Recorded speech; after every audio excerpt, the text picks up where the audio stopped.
නමෝ තස්ස භගවතෝ அரஹතோ சம்மா சம்புத்தஸ்ஸ. வசந்தம் தொலைக்காட்சி நேயர்கள் அனைவருக்கும் அன்பார்ந்த வணக்கம். அன்பார்ந்த புண்ணியவான்களே, இன்று நான் பேச நினைத்தது பாடசாலையிலே கடமை புரிகின்ற அதிபர்மார்களை. அன்பார்ந்த பாடசாலை அதிபர்மார்களே, காலையில் எழுந்ததிலிருந்து ஒவ்வொரு நொடியும் அவ்வளவு வேகமாக இருக்கும் உங்களுக்கு. காரணம், தொழிலுக்கு போக வேண்டும் என்று. ஆனால் சற்று இதையும் கேட்டுவிட்டு செல்லுங்கள். பாடசாலை என்பது ஒவ்வொரு மனிதனுடைய வாழ்க்கையில் முக்கியமான ஒரு இடம். இன்று பாடசாலையாக இருந்தது, அன்று ஆதியில் குருகுலமாக இருந்தது. குருவர்கள் இருந்த இடம் குலமாக இருந்தது, குருகுலம். இன்று அது பாடசாலை என்று, அதிபர்கள் ஆசிரியர்கள் என்றும் மாறிவிட்டது. படித்து வாழ்க்கையில் ஓரிடத்திற்கு நீங்கள் வருவதற்கு எவ்வளவு கஷ்டப்பட்டிருப்பீர்கள், அது உங்களுக்கு தான் தெரியும். இவ்வளவு கஷ்டத்தின் ஊடாக உங்களுக்கு அதிபர் என்ற ஒரு பதவி கிடைத்திருக்கின்றது. பாடசாலை தர்மம் போதிக்கும் மண்டபங்களுக்கு சமம். கோயில் என்று சொல்லலாம், தர்ம மண்டபம் என்று சொல்லலாம். அப்பொழுது பாடசாலை என்பது, பாடசாலையிலே நாங்கள் அதிபராக கடமையாற்றுவது வெறும் தொழிலாக மட்டும் பார்க்காதீர்கள். இதை ஏன் நான் இன்று கூற விரும்பினேனானால், இன்று அதிபர்கள் தன் சேவையை சேவையாக மட்டும் பார்த்தார்கள், தொழிலாக மட்டும் பார்க்கிறார்கள். ஆசிரியர்களும் அதை தொழிலாக மட்டும் பார்க்கின்றார்கள். அன்பார்ந்த அதிபர் அவர்களே, உங்கள் கையில்தான் ஒரு சமூகத்தின் வளர்ச்சி இருக்கின்றது. உங்கள் கையில்தான் ஒரு சமூகத்தின் கல்வி இருக்கின்றது. அதை எப்படி பயன்படுத்த வேண்டும் என்று யோசிக்க வேண்டும். வெறுமனமே நாங்கள் அதிபர் என்ற பெயரில், அதிபர் என்ற போர்வையில் அந்த ஆசனத்தில் அமர்ந்தால் மட்டும் போதாது. வெறுமனமே நேரங்களை கடப்பதற்கும், மாணவர்களுக்கு ஆசிரியர்களுக்கு தலைமைத்துவம் கொடுப்பதற்கு மட்டுமல்ல. ஏன் இதை சொல்ல வருகின்றேன்? நீங்கள் அதிகமாக இந்த மாணவர்கள் மத்தியில் படிப்பது புத்தகத்தின் அனுபவம் மட்டுமாக இருக்கின்றது. மாணவர்களுடைய மனம் எப்படி இருக்கின்றது என்று, இந்த மனசு எப்படி இருக்கின்றது, சிந்தனைகள் எப்படி இருக்கின்றது, அவனுடைய செயல் எப்படி இருக்கின்றது, அவன் என்னவாக இருக்கின்றான், எண்ணங்கள் என்னவாக இருக்கின்றது, பாடசாலை எப்படி இருக்கின்றான், வீடுகளிலே எப்படி இருக்கின்றான், சமூகத்திலே எப்படி இருக்கின்றான் என்பதை தேடி பார்க்க வேண்டிய பொறுப்பு உங்களுக்கு இருக்கின்றது. என்ன சொல்ல வருகின்றேன்? அதிகமாக நீங்கள் ஒவ்வொரு நாளும், ஒவ்வொரு கிழமையும், ஒவ்வொரு மாதமும், ஒவ்வொரு வருடமும் புத்தகத்தின் அனுபவத்தை மட்டும் அதிகமாக கொடுத்து கொண்டு இருக்கின்றீர்கள். புத்தகத்தின் அனுபவம் தேவைப்படுகின்றது. ஆனால் அதை தாண்டி ஆன்மீகமும் தேவைப்படுகின்றது, அறிவியலும் தேவைப்படுகின்றது, அறிவும் தேவைப்படுகின்றது. புத்தகத்தின் அனுபவம் வேறு, சமூகத்தின் அனுபவம் வேறு. இன்று மாணவர்கள் மத்தியிலே மாணவர்களும் ஓடிக்கொண்டிருக்கின்றார்கள், ஆசிரியர்களும் ஓடிக்கொண்டிருக்கின்றார்கள் புத்தகத்தின் அனுபவத்தை கொடுப்பதற்கு. புத்தகத்தை புரட்டி புத்தகத்திலே எழுதியிருக்கக்கூடிய பாடங்களை மட்டும் படிப்பித்துக் கொண்டிருக்கின்றார்கள். மாணவர்களும் அதற்கு பின்னால் ஓடிக்கொண்டிருக்கின்றார்கள். புத்தகத்தின் அனுபவத்தை பெற்றவர்களிடத்திலே ஒழுக்கம் கிடையாது, அன்பு கிடையாது, பாசம் கிடையாது, நற்செயல்கள் கிடையாது. அது உங்களுக்கு தெரியும். என்ன சொல்ல வருகின்றேன்? எதிர்காலத்திலே அன்பார்ந்த அதிபர்மார்களே, உங்களுடைய பாடசாலைகளிலே ஒரு 3 மாதத்திற்கு ஒரு தடவையாவது மாணவர்களுக்கு தர்ம போதனைகள் செய்யுங்கள், ஆன்மீக போதனைகள் செய்யுங்கள். இதிலிருந்து என்ன சொல்லுகின்றேன்? மதத்தை பற்றி போதிப்பதற்காக அல்ல, மார்க்கங்கள் என்ன சொல்லிக் கொடுத்தது என்பதற்காக. அதிகமாக வரும் காலங்களிலே இந்த சமூகம் எங்கேயோ போய்கொண்டிருக்கின்றது. கண்மூடித்தன்மையாக எமக்கு உமக்கு ஒரு பொறுப்பு இருக்கின்றது. எதிர்வரும் காலங்களிலே பாடசாலைகளிலே 3 மாதத்திற்கு ஒரு தடவையாவது தர்ம போதனைகள், தர்ம கலந்துரையாடல்கள், தியானங்கள், நல்ல சிந்தனைகள் கொடுப்பதற்காக ஏற்பாடு செய்யுங்கள். புத்தகத்தின் அனுபவம் கிடைக்கும், சமூகத்தின் அனுபவம் கிடைக்கும், ஆன்மீகத்தின் அனுபவம் கிடைக்கும், மனம் நல்ல பக்குவம் அடையும். இதைதான் உங்களிடத்திலிருந்து எதிர்பார்க்கின்றோம். நன்றி கூறி விடைபெறுகின்றேன். வணக்கம். ஓம் சர்வமங்களமாங்கல்யே சிவே சர்வார்த்த சாதகே சரண்யே த்ரியம்பகே கௌரி நாராயணீ நமோஸ்துதே. ஓம் நமச்சிவாய. மேன்மைகள் சைவ நீதி விளங்குக உலகமெல்லாம். நோயற்ற வாழ்வே குறைவற்ற செல்வம்.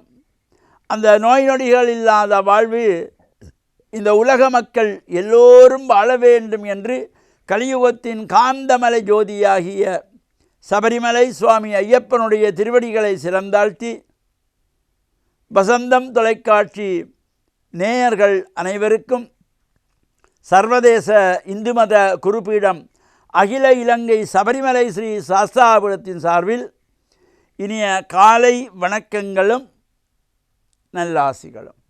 என்றும் மங்களகரமான விஸ்வாவசு வருஷம் சித்திரை மாதம் 7ஆம் நாள் 20/4/2025 ஞாயிற்றுக்கிழமை. இன்று மலர்ந்திருக்கின்ற இன்றைய பொழுதும் நம் எல்லோருடைய வாழ்விலும் எல்லா விதமான சிறப்புகளும் வெற்றிகளும் கிடைக்க வேண்டும் என்று நாம் இஷ்ட தெய்வங்களை குலதெய்வங்களை பிரார்த்தனை செய்து பெற்றோர்கள் பெரியோர்கள் குருவானவர்கள் ஆசிரியர்களையும் வணங்கி அவருடைய அன்பையும் ஆசியையும் பெறுகின்ற பொழுதிலும் எந்த நாளுமே நமக்கு நல்ல நாளாக அமையக்கூடியது. எந்த நாளையும் நாம் நல்ல நாளாக அமைத்து கொள்ளுவது நம்முடைய சாதுரியமான குணங்களினாலே. எதுவாக இருந்தாலும் நன்மை நல்லது என்ற எண்ணம் நமக்கு வர வேண்டும். இன்று பானுவாரம் என்று போற்றுகின்ற ஞாயிற்றுக்கிழமை.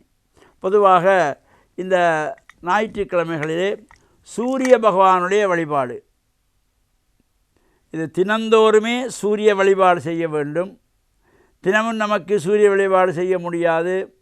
வேலைப்பளுக்கள் அல்லது சிறு பிள்ளைகளுக்கு பாடசாலை கல்வி தொடர்புகள் இருப்பதனாலே தினமும் நமக்கு முடியாவிட்டாலும் இந்த விடுமுறை நாள் ஞாயிற்றுக்கிழமை சூரிய பகவானுக்குரிய நாளிலாவது அந்த சூரிய பகவானை தரிசனம் செய்ய வேண்டும்.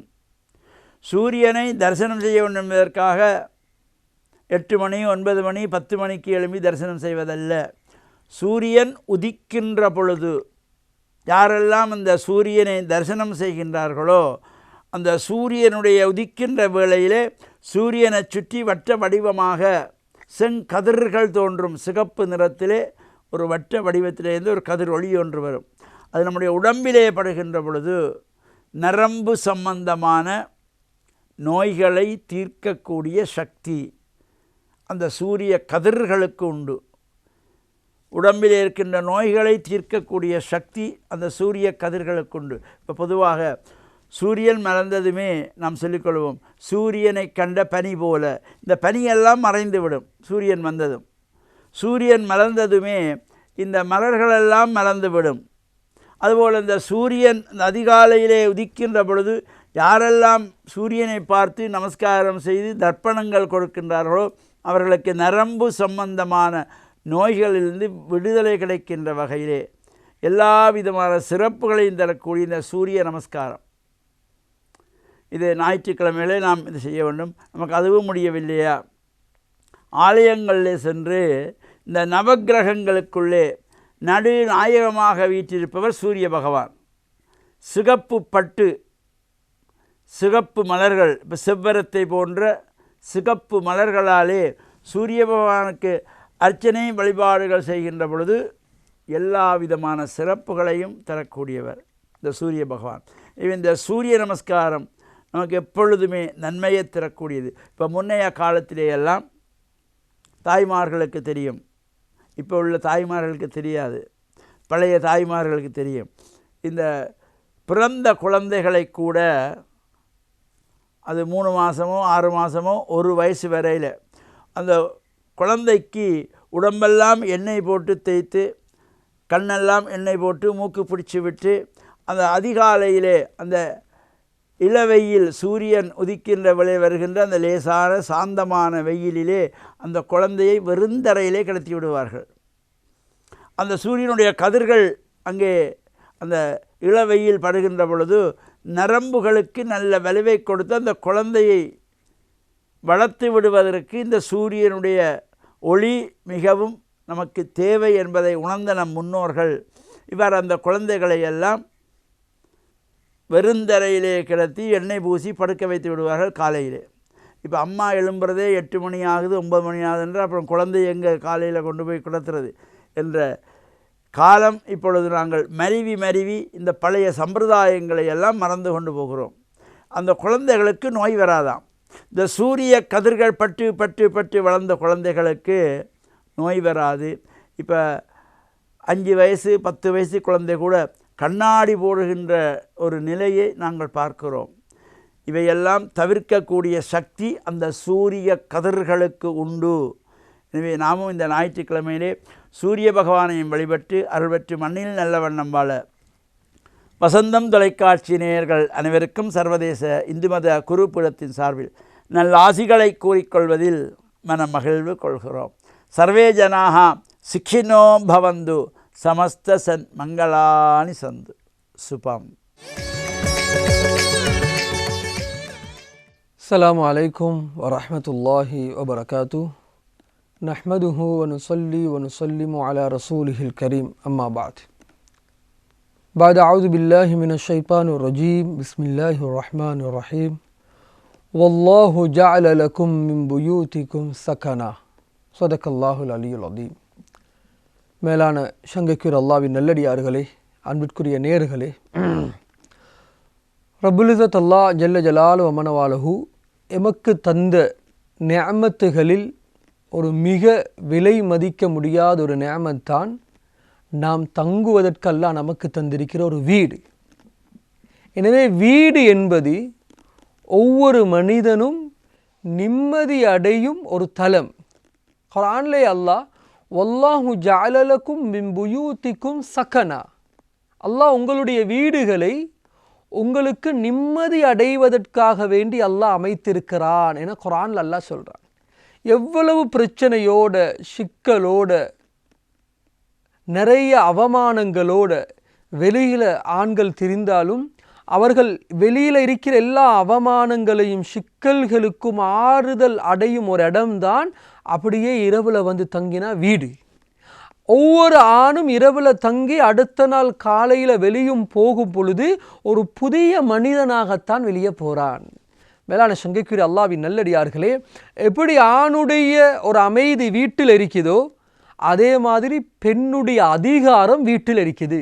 ஒவ்வொரு பெண்ணும் நினைக்கணும், இந்த வீடு என்கிறது இது ஏண்ட மஸ்ஜித் மாதிரி, ஏண்ட மஸ்ஜித். நான் தொழுகிற இடம் இது, நான் குர்ஆன் ஓதுற இடம் இது, நான் திக்ர் செய்கிற இடம் இது. மேலான சங்கைக்குரிய அல்லாஹ்வின் நல்லடியார்களே, எங்களோட வீடுகள் அல்லாஹ்வுக்கு திருப்தியான வீடுகளாக மாறணும். எங்களோட வீடுகள் அல்லாஹ்வை ஞாபகப்படுத்தும் வீடுகளாக மாறணும். அதனால தான் ஹபீபே ரசூல் ஸல்லல்லாஹு அலைஹி வஸல்லம் ஒரு தடவை சொன்னாங்க, ரஹிமல்லாஹு இம்ரஅன், அல்லாஹ் ஒரு கணவனுக்கு ரஹ்மத் செய்வானாக.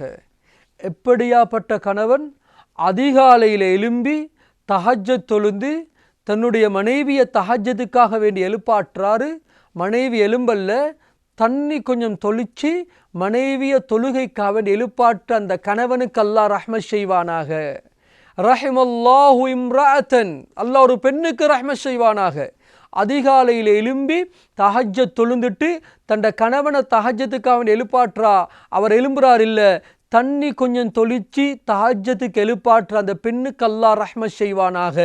மேலான சங்கைக்குரிய அல்லாஹ்வின் நல்லடியார்களே, அதிகாலையிலேயே அல்லாஹ்வுடைய ரஹ்மத்துக்குண்டான துவாவை அடைஞ்ச ஆண் அல்லது பெண், இந்த வீட்டில் எவ்வளோ ரஹ்மத் இருக்கும், இந்த வீட்டில் எவ்வளோ பரக்கத் இருக்கும். ஆனால் இன்றைக்கு எங்கட வீடுகள் தஹஜ்ஜத் இல்லை, ஃபஜ்ருக்கு கூட எழும்பாத வீடுகளாக மாறிட்டு, அதிகாலையில் எழும்புகிற வீடுகள் எம்மில் ரொம்ப குறவு. காலையில் ஸ்கூலுக்கு போகிறதுக்கு பிள்ளைகளை எழுப்பாட்ட போகல தான் அப்போ தான் ஊடே எழும்புது. மேலான சங்கைக்குரிய அல்லாஹ்வின் நல்லடியார்கள், ஹதீஸில் வந்திருக்குது, அதிகாலையில் அல்லாஹ் அடிவானத்துக்கு வந்து மக்களை அழைக்கிறான். ஹல்மின் முஸ்தக்ஃபிரின், பாவ மன்னிப்பு தேற்றவர்கள் யாரும் இருக்கிறீங்களா? உங்களோட பாவங்களை மன்னிக்க நான் தயாராக இருக்கிறேன். கேட்கிறவர்கள் யாரும் இருக்கிறீங்களா? நீங்க கேட்கிறத கொடுக்க நான் தயாரா இருக்கிறேன். கொடுக்கிறவனே வந்து கேட்கிறான். நாங்க பேங்க் பேலன்ஸ் எல்லாம் நிறைச்சி வச்சிருக்கிற மாதிரி பெட்ஷீட்டால போத்தி படுத்து கொண்டிருக்கிறோம். எத்தனை பிரச்சனைகள் எங்களுக்கு, எத்தனை சிக்கல்கள், எத்தனை கவலைகள், எத்தனை ஏக்கங்கள், எத்தனை கடன்கள். வேளாண் சங்கிக்கிற அல்லாஹ்வின் நல்லடியார்களை யாருக்கிட்ட கேட்கிறது?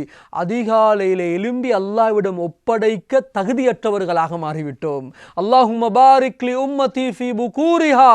நபி அவர்கள் துஆ கேட்டார்கள், யா அல்லாஹ் என்னுடைய உம்மத்துக்கு அதிகாலையில பரக்கத் செய்வாயாக. அதிகாலையுடைய நேரம், ஃபஜ்ருடைய நேரம் இந்த உம்மத்துக்கு பரக்கத் செய்யப்பட்ட நேரம். இப்ப பரக்கத்துடைய வாயில்கள் எல்லாம் மூடப்பட்டு விடியும். சூரியன் விடியும் பொழுது பரக்கத் எல்லாம் மூடிப்பட்டாச்சு, ரஹ்மத் எல்லாம் மூடிப்பட்டாச்சு. இப்பதான் நாங்க வீட்டு வாசல் கதவை திறக்கிறோம். இப்பதான் எங்களோட ஊடு விடிஞ்சத்துக்கு பிறகு தான் வீட்டினுடைய வாயலை திறக்கிறோம். இப்ப வீட்டுக்கு ரஹ்மத் வருமா, பரக்கத் வருமா, முசீபத் வருமா? இப்ப நாங்க சொல்றேன், நல்லா இருந்த ஊடப்பா திடீர்னு முசீபத் ஆவிச்சு, திடீர்னு கடன், திடீர்னு நோய், திடீர்னு சிக்கல். யாரோ எங்களுக்கு செய்வினை செஞ்சு, யாரோ எங்களுக்கு சூனியம் செஞ்சு. யாரும் எங்களுக்கு சூனியம் செய்ய தேவையில்ல, யாரும் எங்களுக்கு செய்வினை செய்ய தேவையில்ல. சுபகு தொழாம படுக்கிறீங்களா? எங்கட வீட்டுக்கு நாங்களே செய்யற சூனியம். வேளாண் சங்கிக்கிற அல்லாஹ்வின் நல்லடியார்களே, அதிகாலையில் எழும்பி ஃபஜ்ரை தொழுந்து தஹஜ்ஜத்துக்கு எழும்பணும். குறைஞ்சது ஃபஜ்ருக்கு எழும்புற வீடுகளாக எங்களோட வீடுகள் மாறணும். காலையில் மன்சில் ஓதுற வீடுகளாக மாறணும். மன்சில் ஆரம்பத்தில் வரக்கூடிய வசனங்கள் யார் ஓதுவார்களோ மௌத்தை தவிர எல்லா நோய்க்கும் பாதுகாப்பு. மேலான சங்கைக்குரிய அல்லாஹ்வின் நல்லடியார்களே, வீட்டில் ஒவ்வொரு விடயங்களும் செய்யும் பொழுது திக்ரோட செய்ய பழகணும். சாப்பிடும் பொழுது திக்ரோட பிஸ்மில்லா, வீட்டுக்கு வரும் பொழுது துஆவோட, வீட்டை விட்டு வெளியும் போகும் பொழுது துஆவோட. யார் இப்படி எல்லா வேலைகளையும் திக்ரோட துஆவோட செய்வார்களோ ஷைத்தான் ஏலான் பண்ணுவானாம் தன்னுடைய தோழர்களே, உங்களுக்கு இன்றைக்கு தங்குறதுக்கும் இந்த வீட்டில் இடமில்லை, தின்னுறதுக்கும் இந்த வீட்டில் இடமில்லை ஸல்லல்லாஹு அலைஹி வஸல்லம் சொன்னாங்க. அப்போ மாற்று கருத்து என்ன? யாரு திக்ர் இல்லாமல் அந்த வீடுகளை கழிப்பாங்களோ, திக்ர் இல்லாமல் சாப்பிடுவார்களோ, திக்ர் இல்லாமல் வருவார்களோ, திக்ர் இல்லாமல் படுப்பார்களோ, எங்களோட ஷைத்தானும் வாரான், எங்களோட ஷைத்தானும் படுக்கிறான், எங்களோட ஷைத்தானும் சாப்பிட்றான். நல்லா இருந்த கணவன் மனைவி, கணவன் வெளியிலேருந்து வரக்கொள்ள முசீபத்தோட ஷைத்தானோட வாராரு, வந்ததோட பிரச்சனை ஆரம்பம். நாங்கள் சும்மா இருந்தாலும் எங்களோட ஷைத்தான் கொலை போட்டுடுவான். மேலான சங்கைக்குரிய அல்லாஹ்வின் நல்லடியார்களே, எங்களுடைய வீடுகள் அல்லாஹ் திருப்திப்படக்கூடிய வீடுகளாக ஆக்கிக் கொள்வோம். அப்படியான வீடுகளாக ஆக்குவதற்கு அல்லாஹ் தௌஃபீக் செய்வானாக. வ ஆகிரு தாவானா அனில் ஹம்துலில்லாஹி ரப்பில் ஆலமீன். வசந்தம் டிவி நேயர்களே, உங்கள் ஒவ்வொருவரையும் இயேசு கிறிஸ்துவின் நாமத்தில் நான் வாழ்த்துகிறேன். இன்றைக்கு உலகம் முழுவதும் கிறிஸ்துவனுடைய உயிர்ப்பை நினைவு கூறுகிற நாளாக காணப்படுகிறது. 2000 ஆண்டுகளுக்கு முன்னதாக கடவுள் மனிதனானார். அவர் மனிதனாக வாழ்ந்த நாட்களிலே மரணத்தை சந்தித்தார். அதன் பின்னதாக அவர் 3ஆம் நாள் உயிரோடனே எழுந்தார். அப்படியானால் இந்த உயிர்ப்பின் ஞாயிற்றுக்கிழமையிலே உயிர்த்தெழுந்த ஆண்டவராகிய இயேசு கிறிஸ்து தாமே உயிரோட்ட முக்கவர்களாய் உங்கள் ஒவ்வொருவரையும் மாற்றுவதற்கு உங்களுடைய உயிரிலே அவர் கலந்து உங்கள் ஒவ்வொருவரையும் ஆசீர்வதித்து வழிநடத்த வேண்டும் என்று சொல்லி நான் பிரார்த்தனை செய்கின்றேன். உங்களையே நான் மனதார வாழ்த்துகின்றேன். கிறிஸ்து எதற்காக மறுபடியுமாக உயிரோடு எழுந்தார்? ஆம், திருமறை நாங்கள் புரட்டி வாசிக்கும் பொழுது அங்கே திருமறை சொல்லுகின்றது, அவருடைய வல்லமை எங்களிலே விளங்கும்படியாக. கிறிஸ்து இந்த பூமியில் வாழ்ந்த வழியிலே எந்த ஒரு பாவமும் அவரை மேற்கொள்ள முடியாதபடிக்கு அவர் ஒரு ஆன்மீக பலனுடையவராய் காணப்பட்டார். ஆகவே கிறிஸ்து கூறினார், என்னில் பாவம் உண்டு என்று உங்களுக்கு யாருக்கு சொல்ல முடியும் என்று சவால் விட்டார். பிரியமானவர்களே, பாவக்கரை நிறைந்த ஒரு உலகத்தில் தானே வாழுகின்றோம். அப்படியானால் பாவத்தை மேற்கொள்வது எப்படி? கடவுள் தாமே நமக்குள் இருந்தால் மாத்திரமே பாவத்தை மேற்கொள்ள முடியும். ஆகவே கிறிஸ்து எதற்காக உயிர்த்தெழுந்தாராம்? அவருடைய வல்லமை நமக்கு கொடுத்து இந்த உலக யாத்திரையிலே அவரை நாங்கள் பார்க்கும் பொழுது பணாசை, மண்ணாசை, பொன்னாசை, பெண்ணாசை, பல காரியங்களுக்குள் சிக்கி மாண்டு போகிற அத்தனை காரியங்களிலிருந்தும் நம்மை விடுவிப்பதற்காக, எங்களை அதிலிருந்து தப்புவிப்பதற்காக அவர் உயிரோடு எழுந்து நமக்குள்ளே அவர் வாசம் பண்ண விரும்புகிறாராம். இரண்டாவதாக கிறிஸ்து எதற்காக உயிரோடு எழுந்தாராம்? அங்கே திருமறை சொல்லுகின்றது, நாங்கள் அனுதின வாழ்க்கையிலே தவறுகள் செய்கிறவர்கள் தானே, ஆம், தப்பிதங்கள் செய்கிறவர்கள் தானே. ஆகவே மனம் திரும்ப வேண்டியது நம்முடைய கட்டாய கடமை. யாருமே சொல்ல முடியாது நான் ஒரு முழுமையான மனிதன், என்னிடத்தில் ஒரு குறையும் இல்லை, நான் மனம் திரும்புவதற்கு எந்த அவசியம் இல்லை என்று சொல்ல முடியாது. ஆம், நாங்கள் எல்லாருமே மனிதர்கள், தவறு செய்கிறவர்கள். ஆகவே எங்களுக்குள்ளே ஒரு மனம் திரும்புதலை கொண்டு வருவதற்காக கிறிஸ்து உயிரோடு எழுந்தாராம். எந்த மனிதன் கிறிஸ்துவனிடத்தில் வருகிறானோ அவனுக்கு தன்னுடைய பாவத்தை உணரக்கூடியவனாக அவன் காணப்படுவான். ஆம், நாங்கள் திருமறையில் பார்க்கின்றான், சகியூ என்கிறதான ஒரு பெரிய வரி வசூலிக்கிறவர் இருந்தார். அவர் இயேசுவை சந்திக்கின்றார். இயேசு அவருடைய வீட்டுக்கு போகின்றார். உடனடியாக அங்கே வேதம் சொல்லுகிறது, அவர் மனம் திரும்புகிறார். அவர் சொல்லுகின்றார், நான் வரி வசூலிக்கிற நாட்களிலே யாரிடத்திலாவது அநியாயமாக வாங்கியிருக்கிறேன், ஆனால் என்னுடைய ஆஸ்தியில் பாதியை கொடுத்து விடுகிறேன், திருப்பி கொடுக்கின்றேன். ஆம், மனம் திரும்புவது வெறுமனே மனதில் மாத்திரமல்ல, அவர் சொல்லுகின்றார், என்னுடைய பணத்தை எல்லாம் திருப்பி கொடுக்கிறேன். அது மாத்திரமல்ல, அவர் தொடர்ந்து சொல்லுகின்றார், அந்த சகியோ நான் எவரிடத்திலாவது அநியாயமாக நான் வாங்கியிருப்பேனாக அதனை நாளத்தனையாகவும் திருப்பி கொடுக்கிறேன் என்று சொல்லுகின்றார். பிரியமானவர்களே, கிறிஸ்து ஒருவருக்குள் வந்தால் மாத்திரம்தான் அநியாயமாக சம்பாதித்த பணமாக இருக்கலாம், அல்லது தவறான விதத்தில் நாம் தேண்டிக் கொண்ட எந்த சொத்துக்களாக இருக்கலாம், அதனை திருப்பி கொடுக்கிற ஒரு மனோபாவம் நமக்கு வேண்டும் அல்லவா? அது யாராலே உருவாக்க முடியும்? கடவுள் நமக்குள் இருந்தால் மாத்திரமே அதனை செய்ய முடியும். அதற்காகத்தான் கிறிஸ்து உயிர்த்தெழுந்தாராம். அது மாத்திரமல்ல, கிறிஸ்து மூன்றாவதாக உயிர்த்தெழுந்த நோக்கம் என்ன தெரியுமா? இன்றைக்கு கடவுள் எங்கே இருக்கிறாரோ அந்த இடத்திலே நானும் நீங்களும் ஒரு நாளிலே மரணத்தின் பின்னதாக சரீர விகிதமாக நாங்கள் ஒரு நாள் மரித்து போய் விடுவோம் அல்லவா? அது பின்ன எங்களுடைய ஆன்மா அது பாதாளத்துக்கு போய்விடக்கூடாது, அது நரகத்துக்கு போய்விடக்கூடாது. அவர் இருக்கிற இடத்திலே நானும் நீங்களும் போய் வாழ்வதற்கு அந்த வழியை உருவாக்குவதற்காக இயேசு உயிரோடு எழுந்தாராம். அப்படியானா கிறிஸ்துவுடைய அடிச்சுவடுகளை ஒரு மனிதன் இந்த பூமியில் பின்பற்றும் பொழுது அவர் மரித்ததின் பின்னதாக அவர் இருக்கிற இடத்திலே அவனாலே போய் வாழ முடியும். அது மாத்திரமல்ல, கிறிஸ்து இந்த பூமியில் எப்படி வாழ்ந்தார்? நன்மை செய்கிறவராக வாழ்ந்தார், மற்றவர்களுக்கு வாழ்வு கொடுக்கிறவராக வாழ்ந்தார். கிறிஸ்து எதற்காக உயிர்த்தெழுந்தாராம்? திருமறை சொல்லுகிறது, கிறிஸ்து இந்த பூமியிலே நடப்பித்த அந்த நற்கிரியைகளை நானும் நீங்களும் செய்வதற்கு வேண்டிய அந்த மாதிரி வாழ்வை நமக்குள்ளே உருவாக்கி நம்மளை உந்தி தள்ளுவதற்காக இயேசு உயிரோடு எழுந்திருக்கிறாராம். ஆகவே ஒரு மனிதனுக்குள் இயேசு வந்துவிட்டால் போதும், அவனுடைய வாழ்க்கை நான் என்கிறதான காரியத்தை மையப்படுத்தின வாழ்வல்ல, அடுத்தவரை பிறரை மையப்படுத்தின வாழ்வு. தனக்காக அவர் வாழ மாட்டார், பிறருக்காகவே வாழுபவராக மாறிப்போய் விடுவார். கிறிஸ்து அப்படித்தானே வாழ்ந்து மரித்தார். ஆகவே ஒருவன் கிறிஸ்துவை பின்பற்றுவான் என்று சொன்னால், உயிர்த்த இயேசுவை ஒருவர் பின்பற்றுவார் என்று சொன்னால், அவர் பிறருக்காக வாழ்பவராக காணப்படுவார். இறுதியாக கிறிஸ்து ஏன் உயிரோடு எழுந்தார்? ஆம், திருமறையிலே காணப்படுகிற சத்தியங்கள் எவையெல்லாம் நமக்கு வாக்குத்தத்தங்களாக கொடுக்கப்பட்டிருக்கிறதோ அத்தனை வாக்குறுதிகளும் நம்முடைய வாழ்க்கையை நிறைவேற்றுவதற்காக.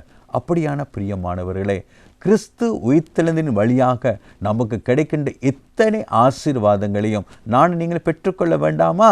அப்படியானால் நீங்கள் சொல்லுவீர்களா, இயேசு கிறிஸ்துவே நீங்கள் உயிரோடு எழுந்து இன்றைக்கு பரிசுத்த ஆவியானவராய், தூய ஆவியானவராய், ஆவின் ரூபம் கொண்டு செயல்பட்டு கொண்டிருக்கிறீர்கள் அல்லவா? என்னுடைய இருதயத்துக்குள் நீங்கள் வாங்க, இயேசு கிறிஸ்துவை எனக்குள் வாழுங்க. இந்த பூமியிலே நீங்கள் உயிர்த்தெழுந்தின் வழியாக சொன்ன அத்தனை ஆசீர்வாதங்களை நான் இந்த பூமியிலே நடைமுறைப்படுத்தவும், மரணத்துக்கு அப்பால் உங்களுடனும் நான் வந்து வாழ்ந்து விடுகிற அந்த பேரின்பத்தை, அந்த பாக்கியத்தை எனக்கு தந்து விடுங்கன்னு சொல்லி பாருங்கள். கிறிஸ்து உங்களுக்குள் வருவார், உங்களை வாழ வைப்பார். அவர் போலவே நீங்கள் இந்த பூமியில் வாழ்ந்து விடுவீர்கள். மரணத்தை பின்னதாகவும் அவர் எங்கே இருக்கிறாரோ அவரிடத்தில் போய் வாழுவீர்கள். இந்த வார்த்தையில் தியானிப்பீர்களா? கடவுள் தாமே உங்களை ஆசீர்வதிப்பாராக.